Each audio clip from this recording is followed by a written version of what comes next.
Coming up on Secrets of the Dead, a mysterious Roman island. It's like Alcatraz, bleak, desolate, lonely. A banished princess. Denied all luxuries, no male visitors. An island so rugged, few ships survived the voyage there. It's not every day that 5 well-preserved shipwrecks are discovered within one contained area. The last time someone touched it, approximately 2,100 years ago. The Lost Ships of Rome on Secrets of the Dead.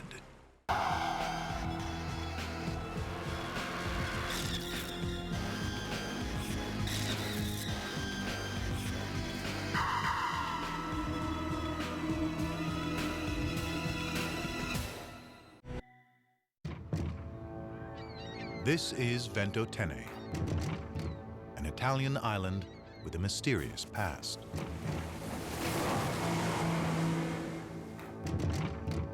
Just off its shore lies a watery graveyard filled with the remains of ancient Roman ships. Now, a team of deep-sea explorers is setting out to uncover the mystery of these wrecks and why they were lost. It's not every day that 5 well-preserved shipwrecks are discovered within one contained area. Recovering some of the ancient cargo could reveal new secrets about the Roman Empire and this enigmatic island. Wait. Oh, that's a big one. The dive site is more than 300 feet underwater. Extreme conditions which will test the crew's courage and equipment to their limits. I just have this big bang. This expedition is a combination of extreme diving and archaeology.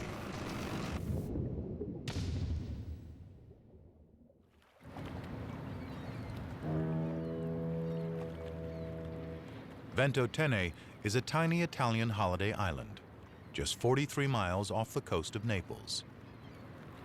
It is also the site of one of the most remarkable archaeological finds in recent history. This is the recovery rope. In 2009, archaeologist Timmy Gambin and his crew scanned the seabed surrounding the island with sonar equipment and discovered 5 ancient Roman shipwrecks. And now they've returned to retrieve the ancient cargo, untouched for more than 2 millennia. Okay, let's go. The first dive is to the wreck of a Roman merchant ship, filmed using a remote camera called an ROV. Yes. The ship's wooden hull has long since rotted away, but its cargo of amphorae is incredibly well preserved. The team wants to bring one of these jars to the surface, as they can provide precious clues on how the ancient Romans lived. But this treasure is under 360 feet of water, nearly 3 times deeper than a recreational scuba diver can go. So far, the crew has only been able to get their robotic camera down to film the wreck. Sending humans down proves more difficult. Italian cameraman Roberto Rinaldi is a deep-sea diver who's worked with legendary explorer Jacques Cousteau. Together with his partner Marco, nicknamed Numero Uno, he'll descend to the bottom of the ocean where the wrecks lie. Divers must use special equipment when going so deep. The compressed air normally used for scuba diving can have dangerous side effects. You can feel a bit dizzy, you can feel sleepy, you can feel euphoric, but basically your brain is not working in a normal way. It's not working as it should work. And obviously this is something you don't want to experience when you are diving, especially when you're diving deep. Instead of air, the divers breathe a finely tuned mix of oxygen, nitrogen, and helium. And for backup, they've recruited a team of military divers from a special branch of the Carabinieri, a part of the Italian army.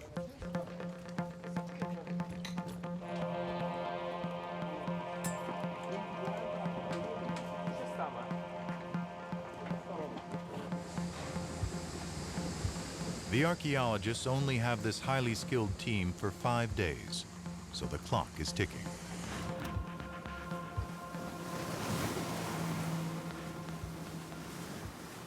Okay, now Now push. Well, Out on the ocean, archaeologist Timmy Gambin begins the first phase of the mission, locating and marking the shipwreck. our starting point is a GPS waypoint. Once we're on that point, we put down a shot line, which is basically a rope, which will lead the divers from the surface to the wreck site. The crew tries to maneuver the boat precisely over the wreck and then drops a lead weight. The weight must land as close as possible to the wreck without smashing the precious cargo. Okay, clamp weight. Now, all eyes are on skipper Aaron Podesta. Aaron's nickname from the Italian part of the team is Sniper, Cecchino, because of his accuracy. Okay, it's on the bottom. The sniper is confident he's hit the mark, but the crew must confirm his accuracy. They mobilize their diving robot, the ROV. Its video camera will show the ROV pilot where the shot line has landed.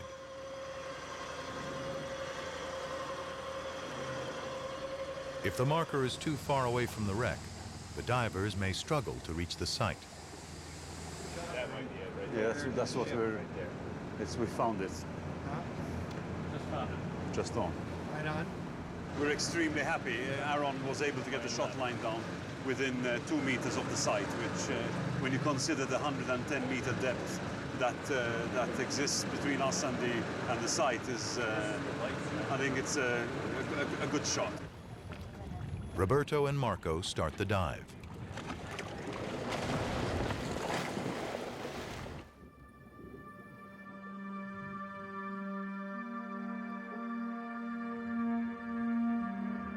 There is no direct line of communication between the divers and the boat, so from now on, they're on their own.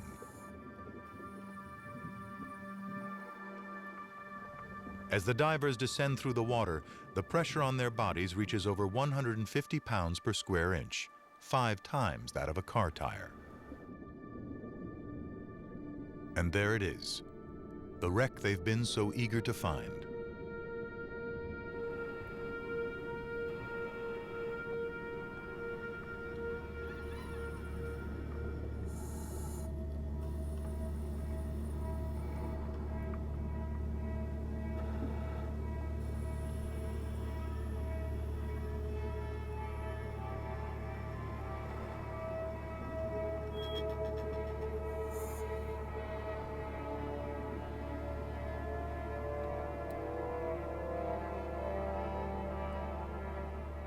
This is the first time in more than 2,000 years that a human being has been anywhere near these amphorae. The wreck is so well preserved, some amphorae are still stacked in their original positions.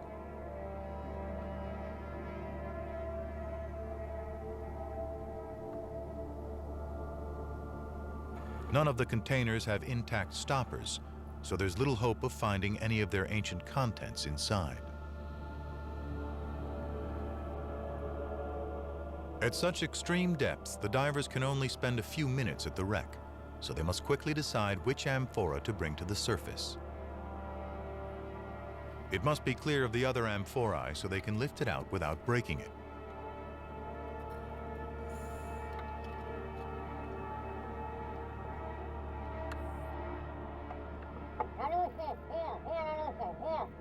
Numero uno spots the perfect target. He clips the recovery line around the amphora and starts his ascent.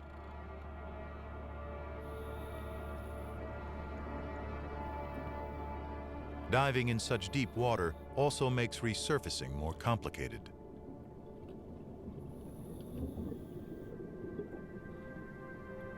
If the divers came straight up to the surface, lethal gas bubbles would form in their bloodstream. Instead, they must come up very slowly to clear the high-pressure gases from their bodies. It takes more than 3 hours. Now it's time for the surface crew to retrieve the ROV. Can we recover? Let's start picking up. You guys, can I just get a minute to sort things out?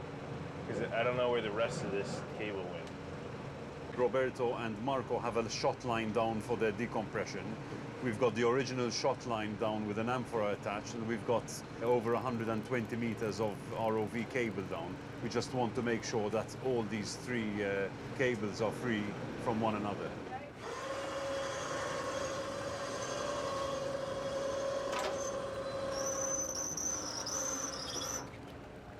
Well done, good recovery. Yes, yes, yes, yes.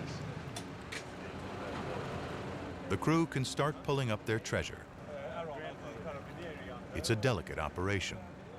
They don't know how fragile the ancient pottery is. If the boat bounces in the waves and jerks the line even slightly, it could easily break the amphora's neck. Okay, careful, she's there. While they are excited to catch their first glimpse, they must be extra cautious. Bring the top. Once out of the water, the amphora's full weight hangs by a single thread.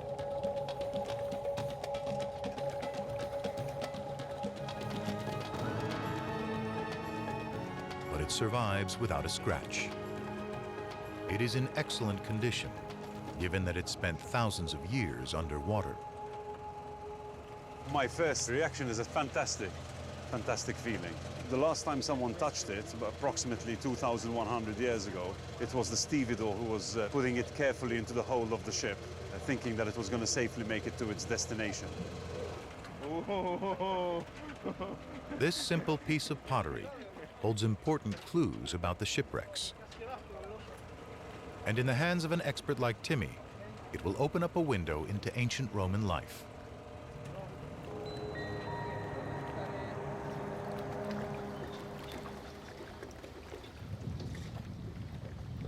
On board the expedition ship, the crew has a closer look at their find. The amphora's contents have long since vanished, so Timmy can't tell immediately what it carried. But he can build on the detective work of other archaeologists. He compares this vessel to a database of known amphorae types and finds a match. This amphora dates from the 1st century BC, originates from Italy, and was made to carry wine. What is considered treasure today was actually a very common object in ancient Rome. These containers have been referred to as the jerry cans of antiquity.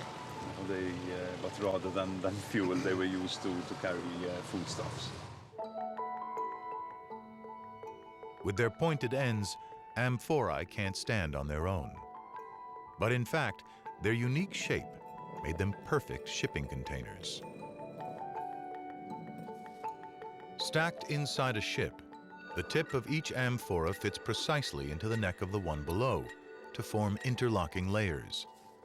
The layers make the most of the available space and keep the cargo stable.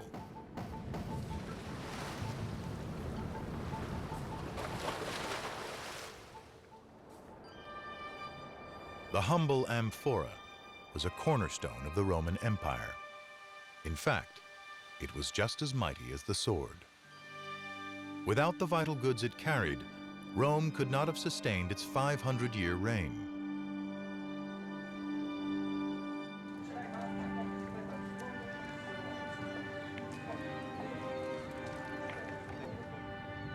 The carabinieri take the amphora to the local museum for cleaning and display. But the question remains, where was this boatload full of wine going? Was it destined for Ventotene?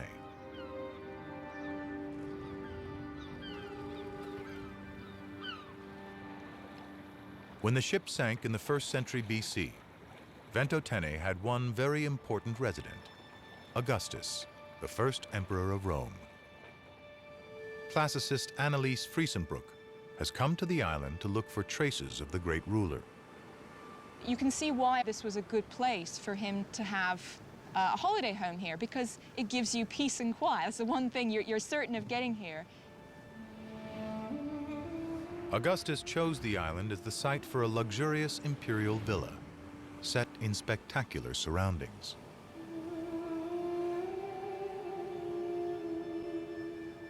It was built as a seaside retreat where Augustus could relax and recover from the business of running an empire.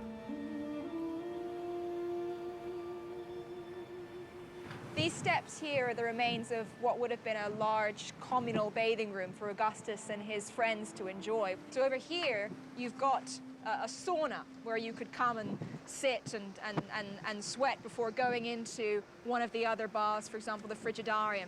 So it's sort of like a great kind of health spa, this place.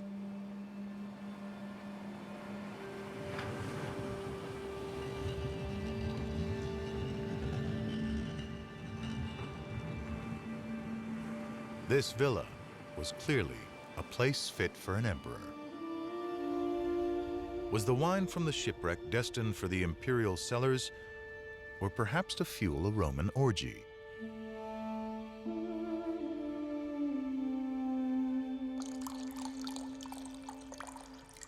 The answer lies with the woman who lived in this palace, Princess Julia, the emperor's daughter.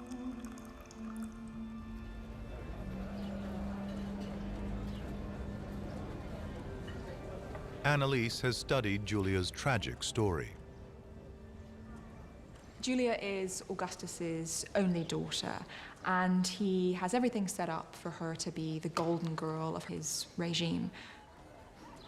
She is a pawn on a chessboard. She is a piece to be moved around to suit Augustus's political ends. When Augustus comes to power, Rome is a decadent and morally corrupt metropolis. Eager to reform his imperial capital, the emperor vows to lead by example. He made a virtue out of the fact that he was restoring a kind of golden age of Rome, a morally pure period in comparison with the political and moral corruption that was seen to characterize the Republic. So just as he himself made a virtue out of claiming to dress frugally, to live simply, he insisted that his wife, his daughter, Julia, and his female relatives should follow a similarly unimpeachable pattern of living. But Julia rebels against her father's strict moral code and seems to seek out scandal. The worst thing she was said to have done was to have had sex on the rostrum, the speaker's platform in the forum, from where, of course, her father had probably issued his moral legislation of 18 BC, in which he had made adultery a criminal offense for the first time.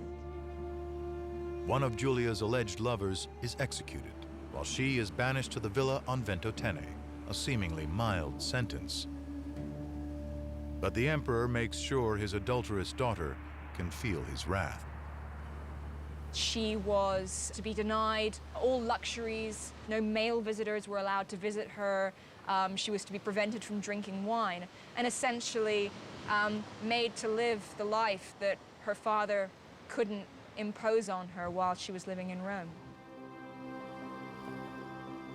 Julia's villa is the only place of note on the island, so the wine on the wrecked ship must have been headed elsewhere, to the new provinces of Rome.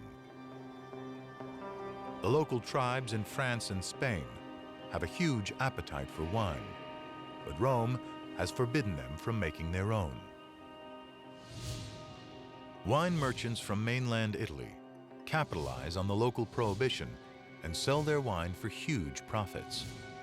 They can afford to risk losing a whole ship and its cargo, which wasn't a rare occurrence. The sunken ship carrying wine from the Bay of Naples probably ran into trouble only a day into its voyage and sank near Ventotene.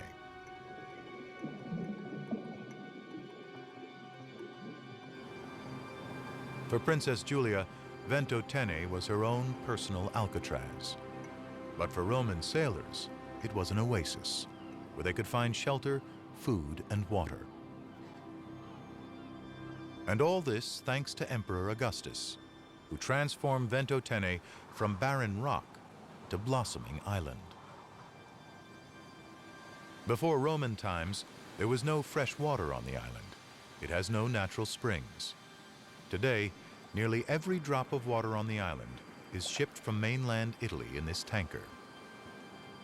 So how did Augustus supply his villa with water? Ciao, Salvatore. Oh, ciao, Tim. With the help of local historian Salvatore Schiano, Timmy Gambin sets out to learn where Augustus got his water from. The Romans harvested the water from the sky by paving over part of the island. This pavement, what was it made of? Cocho pesto, hydraulic motor mixed with pottery shards and volcanic sand. The large paved areas collected rainwater and funneled it into a series of collection chambers. First, the water flowed through decantation pools to filter out the dirt and debris. Then it went underground to a huge cistern carved from the rock.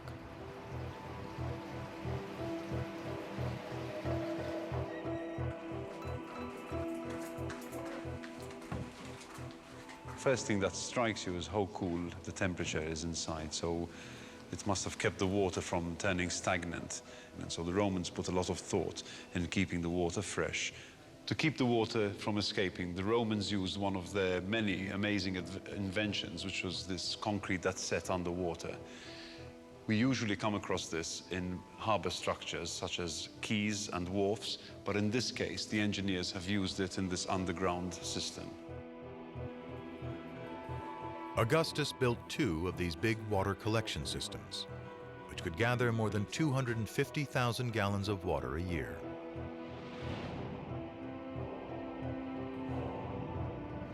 His engineers connected the 2 cisterns and carved a network of tunnels deep into the rock of the island to transport the water where it was needed.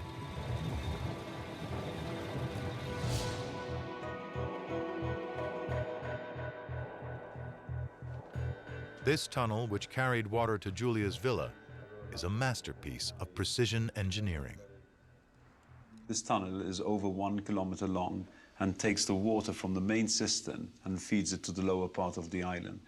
Cut it too steep and the water would just run off. Too flat and the water would stagnate.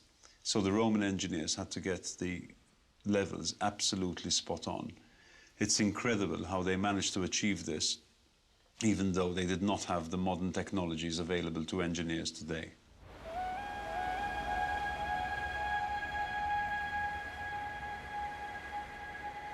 The next wreck the crew discovers is highly unusual.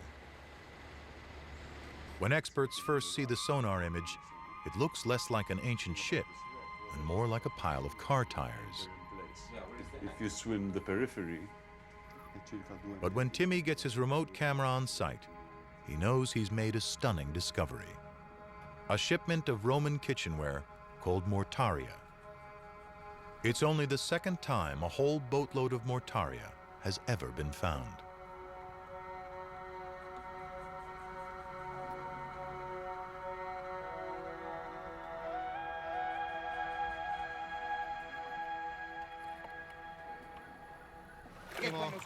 Sì, sì. Dai, però Marco, ok. Guarda, io la voglio prendere in spalla.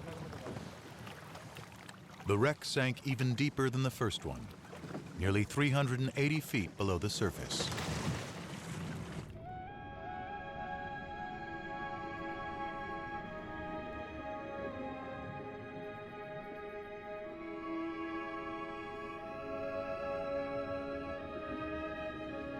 The ship's cargo lies in 2 separate piles, which suggests the ship sank violently.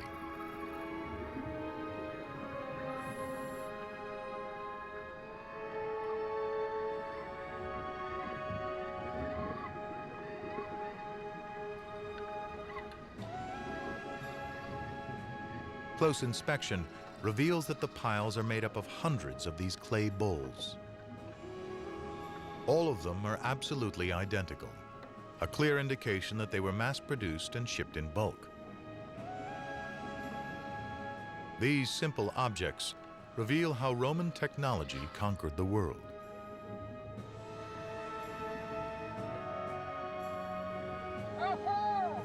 The pottery is so robust, Numero Uno has no problem bringing it to the surface.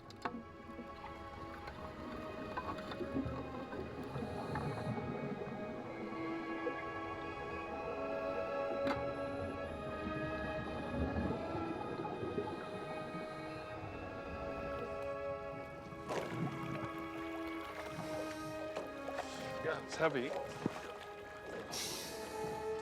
There it is. There it is. Yeah. Okay, bravi, bravi. Piano, piano, piano.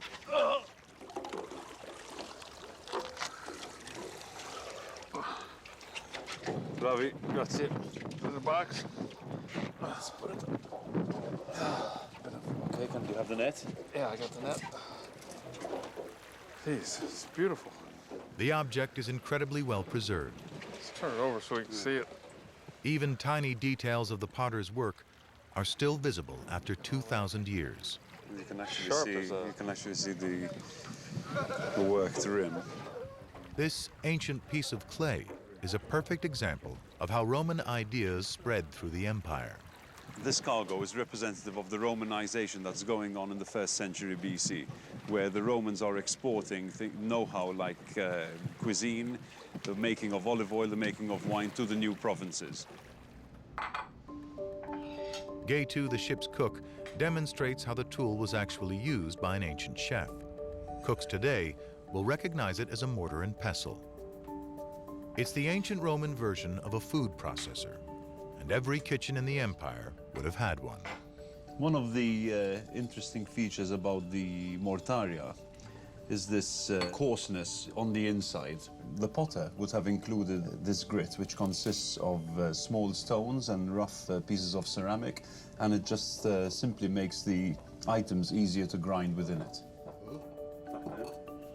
Gay-Tu whips up a recipe from the oldest known cookbook by the ancient Roman writer Apicius.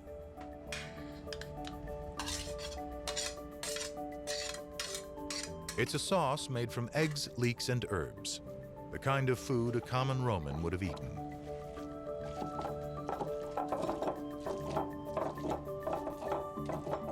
The sauce is starting to take shape, and it's not looking very different to what a modern dish would look like today.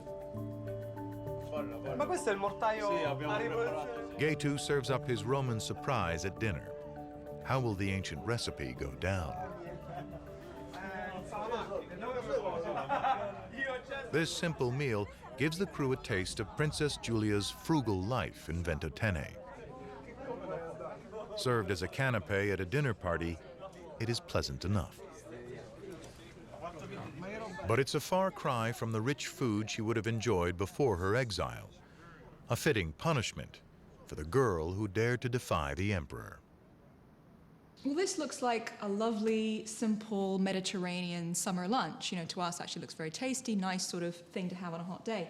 But to Julia, this would represent denial for her, someone who'd been used to the social scene of Rome, to going to lavish dinner parties and so on. When she came to Ventotene, we're told that Augustus imposed a very frugal monastic regime on her. I'm sure Augustus felt a certain amount of vindictive satisfaction in knowing that probably for the first time in her life, his rebellious daughter actually had to do exactly what he wanted her to do.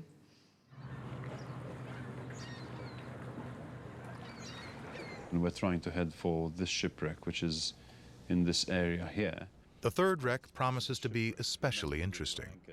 Right. This is a beautiful wreck to go visit, particularly with all of the amphora spread out. The massive pile went down completely intact. So you can see from these photographs, you've got the classic stacking. Timmy has analyzed the ROV footage and identified the type of amphora found. What we're looking at is probably a variation of this type. It dates from approximately the 4th century AD, comes from North Africa or modern-day Tunisia, and was, in all probability, carrying this very important condiment called garum.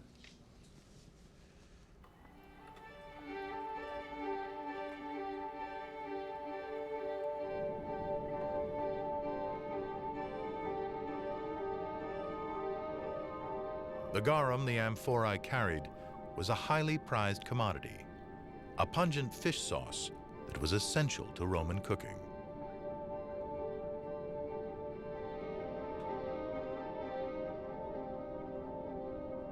Two pints of the best garum could fetch the Roman equivalent of $1,000, so this ship would have been worth more than $60 million today.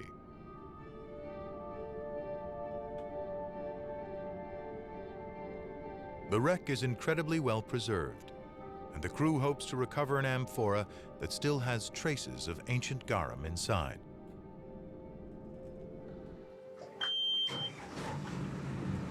It's all hands on deck for dive number 3.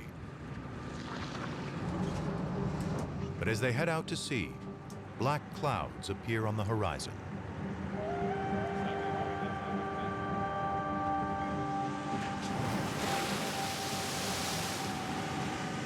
In the harbor, you get a false sense of security. You think that, you know, it may have calmed down. Coming out, what's happening now, it's increasing. You can feel it increasing. It's not a dying wind, it's a wind that's picking up. Today, the Mediterranean reveals its ugly side.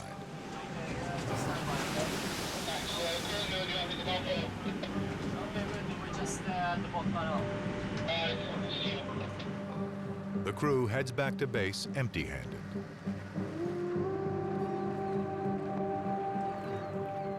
In port, they meet up with diver Roberto Rinaldi, who never even left the shore. No, we went out further than the lee of the island, and it's a wind that's not settling down. It's a wind that's getting much stronger. So It's better we stop. You'd be okay at 100 meters, but No, it's not okay, because if anything happened, I mean, yeah. for our decompression, you don't get rid of it. No, that's right. It's too dangerous. this is June in the Mediterranean. We're meant to be dealing with heat waves and not with constant, strong northwesterly and persistent rain. It's a discouraging setback for the team, but they have a backup plan. We'll put a layer of... Timmy teams up with Gaytu to mix together a batch of garum. Okay, sea salt. And another layer of fish. This valuable substance is made from nothing more than salt and fermenting fish. Okay, a bit more salt. Okay, the last layer now. The actual preparation of garum is relatively unknown. There are various theories as to its consistency, as to its preparation, but this is our experiment, and hopefully in a few days' time we're going to see what, or taste what garum was actually like. Now you need to get a wooden spoon, okay?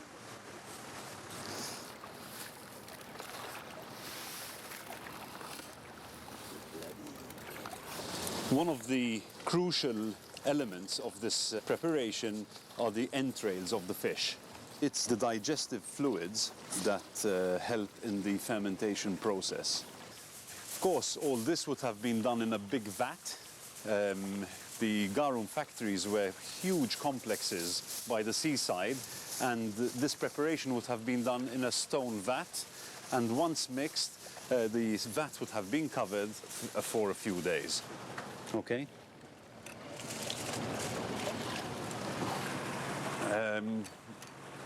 Where sees the sun most? I think we can leave it. Leave it here, yes.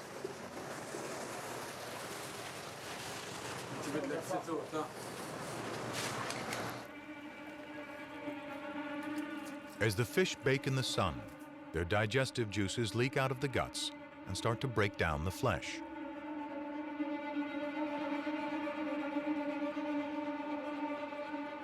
Soon, the fish begin to ooze an oily slush.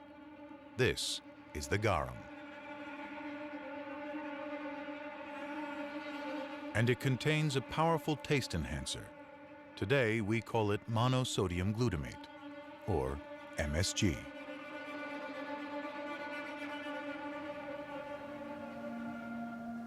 Glutamate triggers chemical receptors on the tongue that can make the brain crave it like a drug,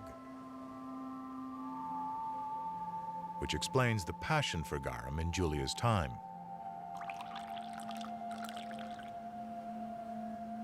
It was used quite ubiquitously across the whole empire. And certainly according to the cookbook we have from the ancient world, Apicius, he has garum featured in almost every recipe in there, even in the sweet things, which seems completely bizarre to us. When you've actually smelt the stuff, you sort of think, you know, God, what a disgusting prospect of having this in custard. Julia would have consumed garum nearly every day, but it's unlikely that the massive shipment from Africa was destined for her villa. So what was this ship doing at Ventotene?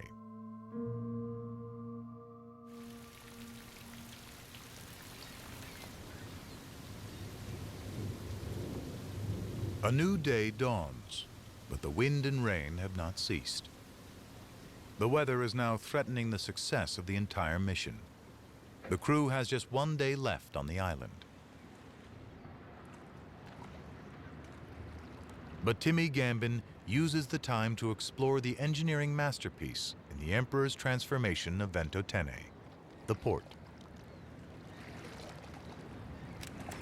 This island had small sandy beaches, so anybody wishing to land would have had to anchor in the middle of the bay and take a small boat to land. The Romans, wishing to build something more permanent here, had to solve that problem. And to solve that problem, they decided to build a formal port. And here we are, standing on the outer seawall of this fantastic piece of Roman engineering. Rather than the traditional way of building large sea walls extending out into the sea, they decided to excavate a basin into solid rock.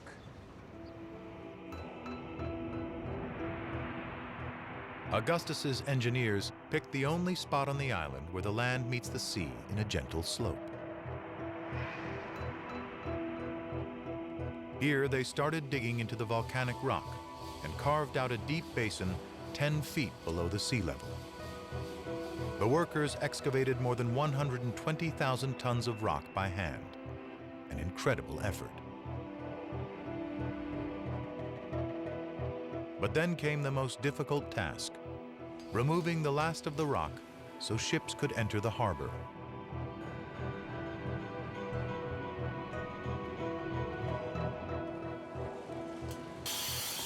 The sea level has risen by nearly 3 feet since Roman times, so much of the port's structure now lies hidden underwater. But the team has been given special permission to explore what's left of Augustus's work.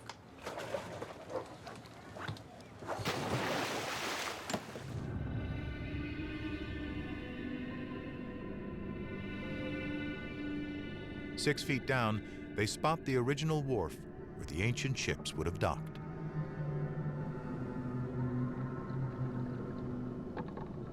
They find huge boulders, which might have been used to tie up the ships.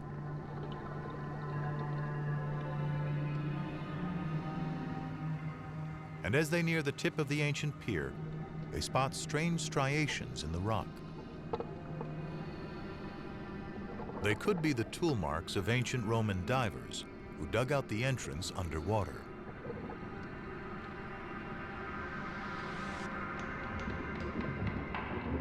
They had to hold their breath, dive down, and hack away at the rock with hammers and chisels until they'd carved an opening wide and deep enough for ships to pass.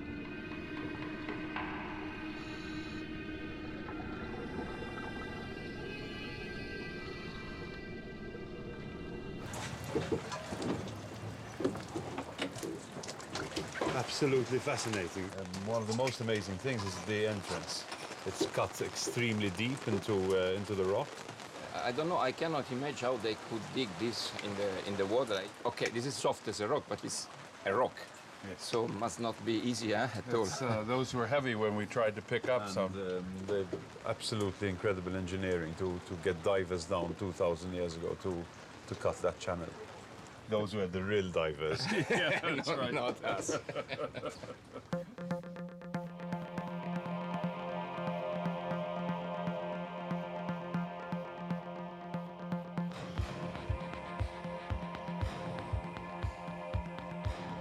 Augustus's port made Ventotene an important hub in the Roman trading empire.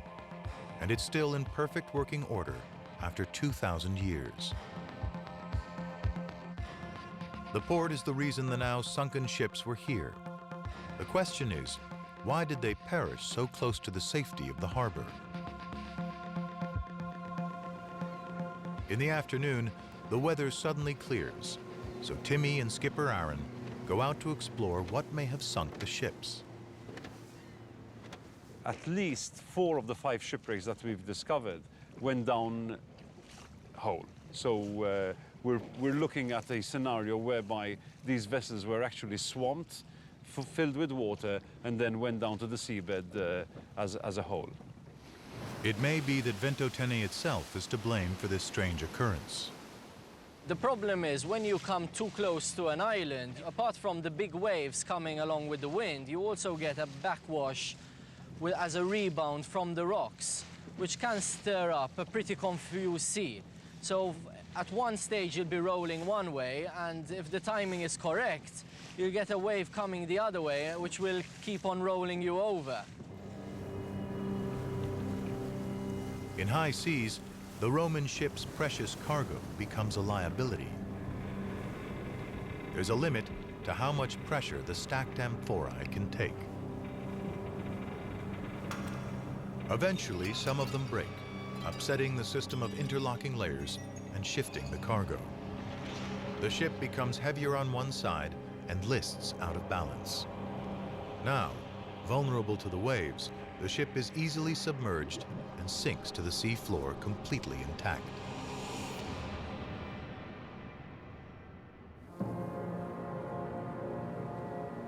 The fate of the shipwrecked Roman sailors has been lost in time. But the story of Princess Julia continues to fascinate historians. They have recently taken another look at her life and found that maybe she wasn't a harlot after all, but something far more dangerous. The charge of adultery was often in Roman society an excuse to get opponents out of the way. Many scholars actually now believe that Julia's crime may not in fact have been adultery at all. There is a theory that perhaps Julia's real crime was involvement in a political conspiracy of sorts against her father. Augustus crushed many plots to stay in power, and he isn't going to make an exception for his daughter. So he banishes Julia to keep her away from Rome and his political power games. When Julia came here, she would have had no idea how long she was destined to remain here. This must have seemed like a living death. Julia was said to have been very popular back in Rome with the general public, and they were said to have protested against her exile.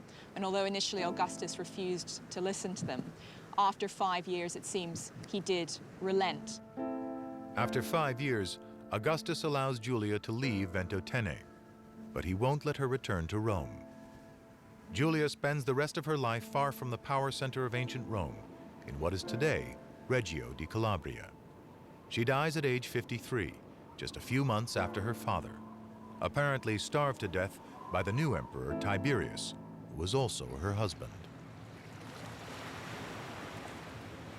On the final day of the expedition, the crew tackles the deepest wreck of all.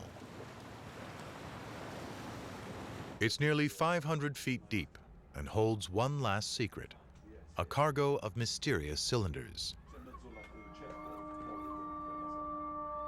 Objects like these have never been seen before, and Timmy is keen to find out what they are. So far, the crew has only seen murky ROV footage. Now they want to bring up one of the cylinders. Okay, you're up. And as luck would have it, the weather forecast is promising.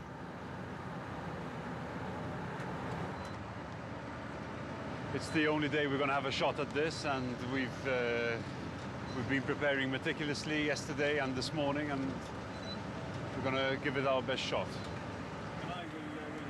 Spirits are high, but as the team approaches the dive site, the waves pick up again.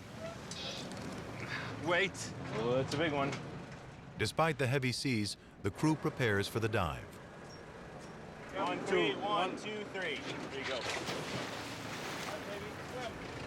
I'm really getting jerked around. What's the depth? 109, I see the shot line. The conditions quickly go from bad to worse. And as the wreck appears on the ROV camera, there's more bad news. The shot line has landed close to the ship, but not close enough. There it is. Roberto, the shot line is 10 meters away from the side. We can't bring it up and move it. Timmy consults the divers. The ROV is on the side. If you can do it. They're not going to be able to do the recovery because A, because of the weather, and B, also the distance. And the weather doesn't allow us to pick this up and redeploy. You see, imagine something weighing 200 kilos or 150 kilos and something like that. One of us will end up getting injured. They can't bring up a cylinder today, but all is not lost. Nothing beats the human eye, so the divers are going to get a good visual inspection done of these objects, and hopefully Roberto's footage of the site will help us better understand the makeup of this mysterious cargo. This is the toughest of all the dives. Roberto and Marco only have a slim window of 10 minutes at 480 feet. Every extra minute they spend at the wreck means an extra hour of decompression. When they reach the bottom, they discover they face yet another challenge.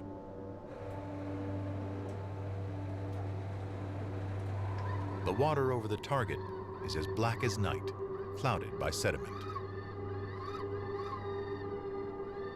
The divers venture into the darkness alone, because in these conditions, it's too dangerous to have the ROV follow them. From the surface, the crew can only watch the divers' lights in the distance. After Roberto finishes his survey of the wreck, the crew must wait until his decompression is done before they can watch his footage. What they don't know is that something has gone wrong with the dive.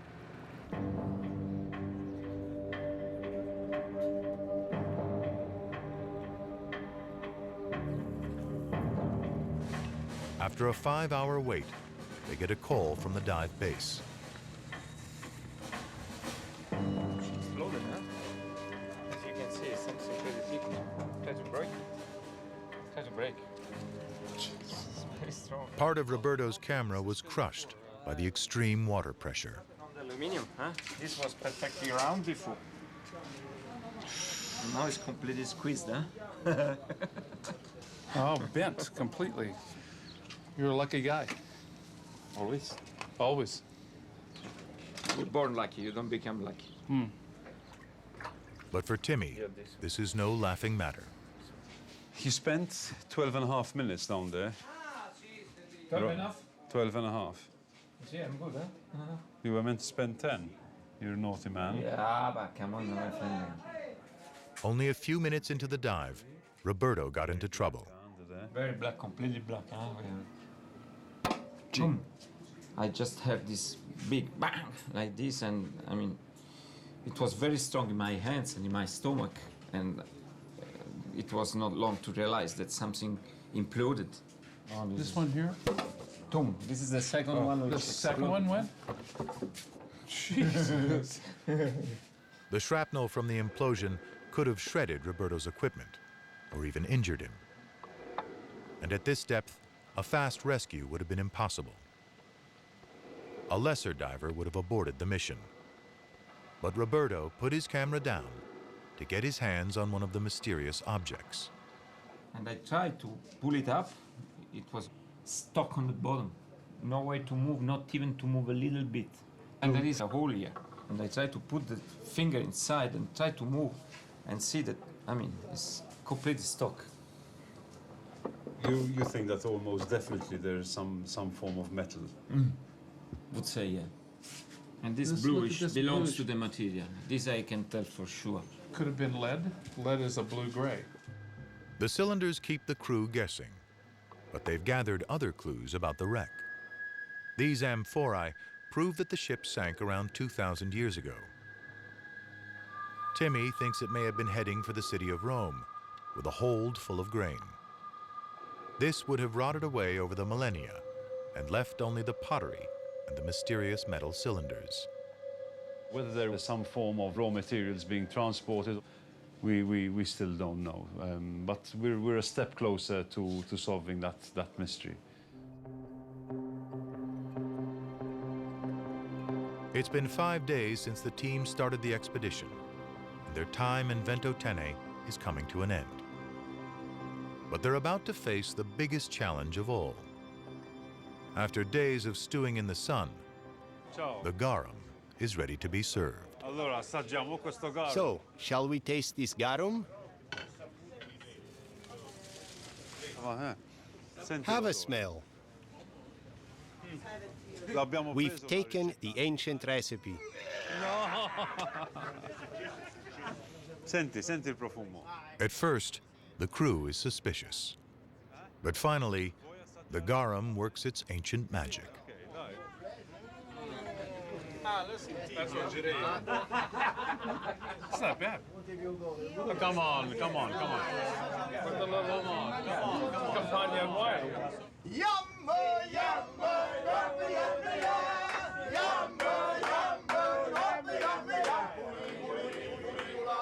The treasure the crew has found off the coast of Ventotene has given them an appetite for more adventure. They may just come back next year to add more pieces to the great jigsaw puzzle that is the history of the Roman Empire.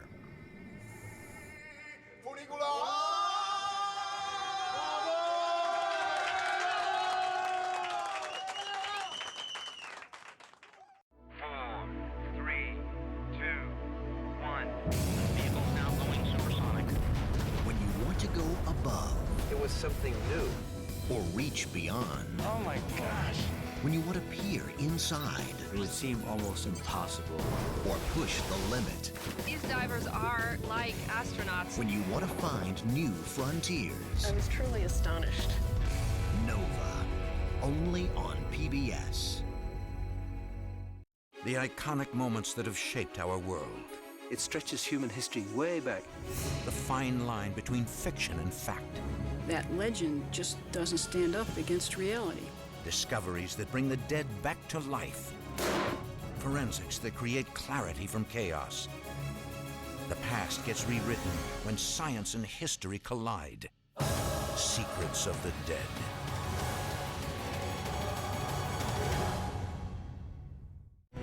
Secrets of the Dead was made possible by contributions to your PBS station from viewers like you. Thank you.